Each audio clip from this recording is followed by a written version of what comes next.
ඒක බොහොම ළඟ ඉන්න මිනිස්සු වෙන්න පුළුවන්. සමහරට යාළුවෝ වගේ ඉඳලා දැන් තරහ වෙච්ච වෙන්න පුළුවන්. නෑදෑයෝ වෙන්න පුළුවන්. ඔයාලට වරදිනකම් බලන් ඉන්න මිනිස්සු මතක නැහැ. බලන් ඉන්න වලට කියලා වෙනකම්. කටකඩිච්ච කතා ඇහිලා නැද්ද මේ මිනිස්සු කියපු? ඒ කතන්දර හැමදාම සදාකාලික වළංගු වෙලා ඉන්න දෙනවද ඔයගොල්ලෝ?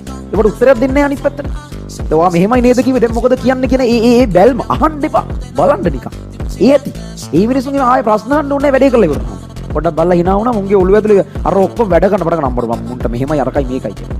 හරිද? එතකොට තව පිරිසක් ඉන්නව ළමයි ඕගොල්ලන්ට වරදිනකම් බලන් ඉන්නේ. එයාලා බලන් ඉන්න ඔයාලට වැරදුනාට පස්සේ ඔයාට අම්මලට තාත්තලට මේ මිනිස්සුන්ට hina වෙන්න බලන්. ඉතින් බලන්නේ කටකඩිච්ච කතා කියලා ඒවා හරියනකම් බලන්. ඒවා එහෙම වෙන්න දෙනවද?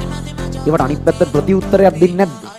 කයිවාරු වලින් උත්තර දෙන්න යන්න එපා. තමන්ගේ වැඩේ කරලා පෙන්නලා උත්තරේ දෙන්න. ඒක ඔය ඕන එකට වඩා පවපුල්. කතන්දර කියදී උනුත් අපිට කතන්දර කියනවා. අපි උන්ට කතන්දර කියනවා. වැඩක් නෑ ළමයි. එහෙම ප්‍රාථමික මිනිස්සු වෙන්න එපා. එහෙම මිනිස්සු ඉන්නවා ලෝකේ. ඔයාලා ඉතින් වැටෙන්න එපා. ඔයගොල්ලෝ මිනිහෙක් කතන්දර කියවම හා කියලා ඉඳලා අනිත් පැත්තට වැඩක්